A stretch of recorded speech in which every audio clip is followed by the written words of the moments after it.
स्वागत है आपका हमारे YouTube चैनल में। आज हम ये क्वेश्चन 59 करने जा रहे हैं, जिसमें हमें लार्जेस्ट आइगन वैल्यू कैलकुलेट करना है ऑफ दिस मैट्रिक्स। ये बहुत ही स्पेशल टाइप के मैट्रिक्स है और जब भी हमें लार्जेस्ट आइगन वैल्यू कैलकुलेट करना रहता है तो स्पेसिफिक टाइप की ही मैट्रिक्स दी रहती है, क्योंकि इसको अगर हम तीनों को eigen value directly conventional method से कैलकुलेट करेंगे, उसके बाद जो उसमें लार्जेस्ट होगी उसको सेलेक्ट करेंगे तो उसमें काफ़ी टाइम लग जाएगा। इसके लिए हम पर्टिकुलर रिज़ल्ट्स का यूज करते हैं और यहाँ पर जो रिज़ल्ट यूज़ किया गया है वो हमने यहाँ पर मेंशन किया है। ये रिज़ल्ट है कि अगर कोई भी n क्रॉस n मैट्रिक्स हो और ये इसके लैम्डा 1, लैम्डा 2 और लैम्डा n आइगन वैल्यूज़ हैं, तो जो ट्रेस होगा मैट्रिक्स का कैसे डिफाइन होता है trace? Sum of entries of diagonal elements. जो डायगोनल में एक एलिमेंट्स होंगे उन सारे डायगोनल एलिमेंट्स का अगर सम कर दें तो वो क्या होता है? ट्रेस कहलाता है। और मैट्रिक्स का जो ट्रेस है वो सम ऑफ आइगन वैल्यूज़ के बराबर हो जाएगा। मीन्स अगर lambda 1, lambda 2, lambda n eigenvalues हैं तो जो ट्रेस रहेगा वो sum of eigenvalues means lambda 1 plus lambda 2 plus dot dot plus lambda n के बराबर हो जाएगा। ऐसे ही डिटर्मिनेंट है जो a का, वो किसके बराबर हो जाएगा? Product of all eigenvalues. अगर lambda 1, lambda 2, lambda n eigenvalues हैं, n आइगन वैल्यूज़, तो इनका जो प्रोडक्ट होगा सभी का वो किसके बराबर हो जाएगा? डिटर्मिनेंट के बराबर हो जाएगा। तो यहाँ से हम कंक्लूड कर सकते हैं कि अगर डिटर्मिनेंट ज़ीरो होगा तो कम से कम एक लैम्डा को ज़ीरो होना पड़ेगा, क्योंकि product of non zero real number non zero रहेंगे। तो अगर डिटर्मिनेंट ज़ीरो है तो कम से कम एक आइगन वैल्यू ज़ीरो होगा, और अगर एक आइगन वैल्यू ज़ीरो है तो प्रोडक्ट करने पे ज़ीरो आ जाएगा, तो इसलिए डिटर्मिनेंट भी ज़ीरो हो जाएगा। इसलिए दूसरे से ही हमें तीसरा रिजल्ट मिलता है कि ज़ीरो आइगन वैल्यू होगा किसी मैट्रिक्स ए का अगर ए सिंगुलर मैट्रिक्स हो जाए, मीन्स कि वो उसका डिटर्मिनेंट ज़ीरो के बराबर हो जाए। अब जो मैट्रिक्स हमें यहाँ पर दिया हुआ है वो उसको कंसीडर करते हैं। यहाँ पर देख रहे हैं कि सभी मैट्रिक्स में, इस जो मैट्रिक्स में है सभी रो का जो सम है वो फिक्स्ड कांस्टेंट के बराबर है। तो एक रिज़ल्ट होता है जिसको मैंने लास्ट वीडियो में भी मेंशन किया था कि sum of each rows in a matrix is constant lambda, then lambda is an eigenvalue. अगर ईच रो का जो सम है किसी मैट्रिक्स में वो कांस्टेंट आ रहा है तो वो जो कांस्टेंट रहेगा वो आइगन वैल्यू हो जाएगा। तो डेफिनेटली हम बिना कुछ कहे ही बता सकते हैं कि कम से कम एक इसका आइगन वैल्यू मान लेते हैं कि लैम्डा 1 4 के बराबर डेफिनेटली होगा ही होगा। और दूसरा रिज़ल्ट है वो अगर हम रोज़ को रिप्लेस कर दें कॉलम से, मीन्स कि if sum of each columns is constant and equal to lambda, then lambda is eigen value. चाहे तो ईच रोज़ का सम फिक्स्ड हो, चाहे हर एक कॉलम का सम फिक्स्ड हो, बोथ केसेस में वो जो फिक्स क्वांटिटी रहेगी वो आइगन वैल्यू को रिप्रेजेंट करेगा। तो यहाँ एक इस रिज़ल्ट से 4 से हमें ये मालूम पड़ गया कि लैम्डा 1 इक्वल टू 4 इसका एक आइगन वैल्यू है। और यहाँ पर अगर हम ध्यान दें तो इसका ट्रेस क्या हो जाएगा? ट्रेस से ज़ीरो हो जाएगा, क्योंकि डायगोनल एलिमेंट है 2 और प्लस -1 और प्लस -1, इसका सम करेंगे तो ज़ीरो हो जाएगा। डायगोनल एलिमेंट का सम ज़ीरो हो रहा है, मीन्स ट्रेस ज़ीरो हो गया। अगर इसका डिटर्मिनेंट कैलकुलेट करें तो डिटर्मिनेंट कैलकुलेट करके आप देख रहे हैं कि यहाँ पर कैलकुलेट करने पे ज़ीरो आ रहा है। तो डेफिनेटली डिटर्मिनेंट अगर ज़ीरो है तो इसका एक आइगन वैल्यू ज़ीरो हो जाएगा। अगर हम इसको नाम दे दें लैम्डा 2, तो इसका एक लैम्डा 2 आइगन वैल्यू है जो डेफिनेटली ज़ीरो हो जाएगा। अब हम आते हैं कि मान लेते हैं कि अगर ये लैम्डा 3 इस मैट्रिक्स का तीसरा आइगन वैल्यू है तो इन तीनों का सम ट्रेस के बराबर होना चाहिए। और दो हमें वैल्यू पता है, लैम्डा 1 पता है 4 है, लैम्डा 2 0 है, तो तीसरा अपने आप ही यहाँ से इस इक्वेशन से 4 हो जाएगा, -4 हो जाएगा। तो अब आप देख सकते हैं तीनों हमें आइगन वैल्यू इजीली हमें पता चल गया है रिज़ल्ट से, बिना ज़्यादा कैलकुलेशन के। तो यहाँ से आप क्लियरली देख सकते हैं कि लार्जेस्ट क्या हो जाएगा? 4 हो जाएगा।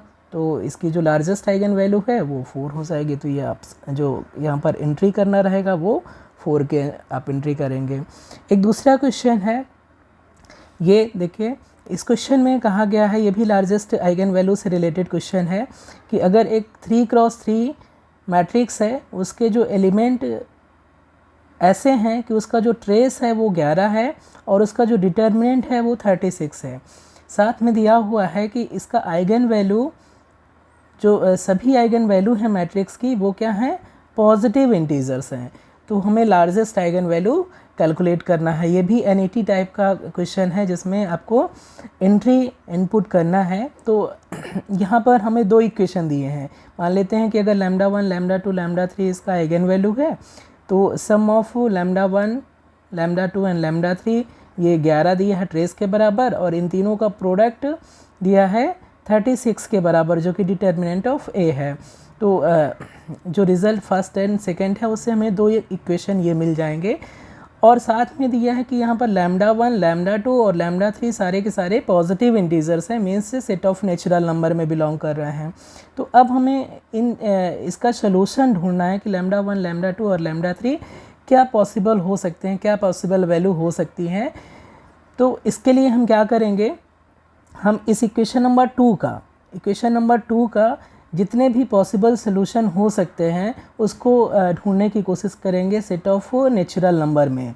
तो एक अगर हम आइगन वैल्यू 1 मान लेते हैं तो बाकी दोनों का प्रोडक्ट क्या होना चाहिए, 36 के बराबर होना चाहिए। तो अगर एक मान रहे हैं तो दूसरा 1 हो सकता है या 36 हो सकता है।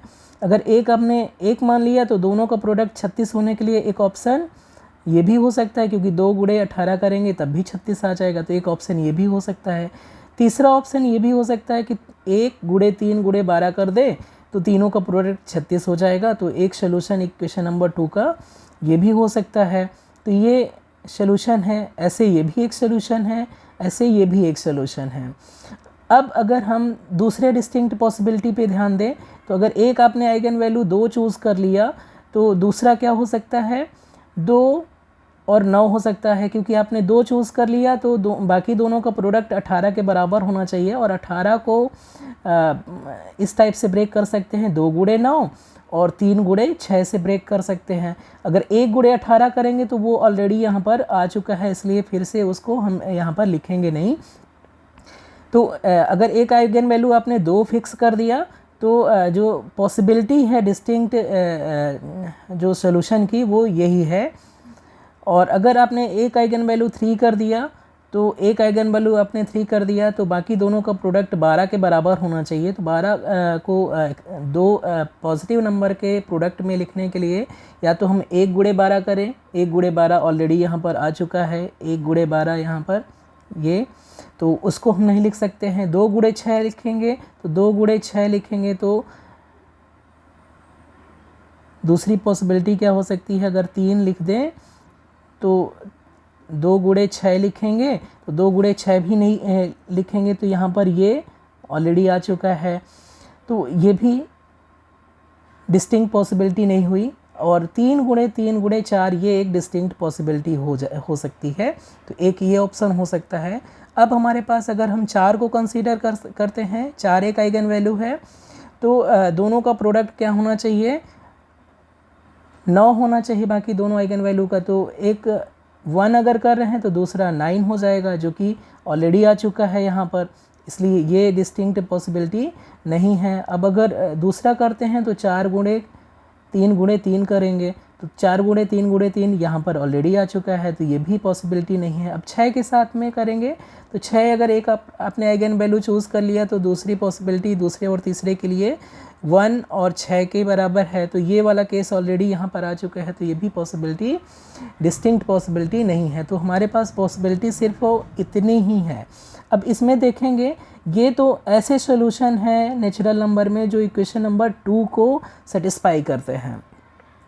अब इसके अलावा ये डिस्टिंक्ट सॉल्यूशन है। ऑब्वियसली अगर λ1 = 1 रख रहे हैं, λ2 = 1 रख रहे हैं और λ3 = 36 रख रहे हैं, तो ये एक सॉल्यूशन है। तो अब λ1 को 36 मान लें, λ2 को 1 मान लें, 3 को 1 मान ले तो ये दोनों एक्चुअली में डिस्टिंक्ट सोल्यूशन नहीं है, ये एक ही सोल्यूशन है। लैम्डा 1 को 1 कर लिए हैं, लैम्डा 2 को यहाँ पर लैम्डा 1 को 36 कर लिए हैं, तो ये डिस्टिंक्ट नहीं है, इसको एक ही सोल्यूशन हम यहाँ पर ऐसे सोल्यूशन को मान रहे हैं। तो जो पॉसिबल डिस्टिंक्ट सोल्यूशन है वो इतने ही हैं जो इक्वेशन नंबर 2 को सेटिस्फाई कर रहे हैं। अब हम देखेंगे कि इनमें से कौन सा इक्वेशन नंबर फर्स्ट को सेटिस्फाई कर रहा है, मतलब ये इन आइगन वैल्यू का सम किस केस में 11 के बराबर हो रहा है। तो ये केस पॉसिबल नहीं है क्योंकि इनमें सम करेंगे तो 1 + 1 + 36 38 हो जाएगा, ये भी पॉसिबल नहीं है, ये भी पॉसिबल नहीं है, ये भी पॉसिबल नहीं है, ये भी पॉसिबल नहीं है, क्योंकि हर एक केस में सम करेंगे सभी नंबर का तो 11 के बराबर नहीं होगा। ये भी केस पॉसिबल नहीं है, लेकिन यहाँ पर 2 + 3 + 6 अगर देखेंगे तो ये 11 के बराबर हो जाएगा। तो ये जो है कि एक पॉसिबिलिटी आ रही है। यहाँ पर देखेंगे 3 + 3 + 4 है तो ये 10 के बराबर है, तो ये भी एक पॉसिबिलिटी नहीं है। तो इन सारे पॉसिबल सोल्यूशन में सिर्फ एक ऐसा सोल्यूशन है जो इक्वेशन नंबर फर्स्ट को सेटिस्फाई कर रहा है। तो जो हमारे पास आइगन वैल्यू हो सकते हैं वो ये हो सकते हैं लैम्डा 1 = 2, लैम्डा 2 = 3 और लैम्डा 3 = 6। तो जो लार्जेस्ट आइगन वैल्यू है इस केस में क्या हो जाएगा, 6 हो जाएगा। तो इसका जो करेक्ट आंसर है कि largest eigen value of the matrix वो क्या हो जाएगा, 6 हो जाएगा।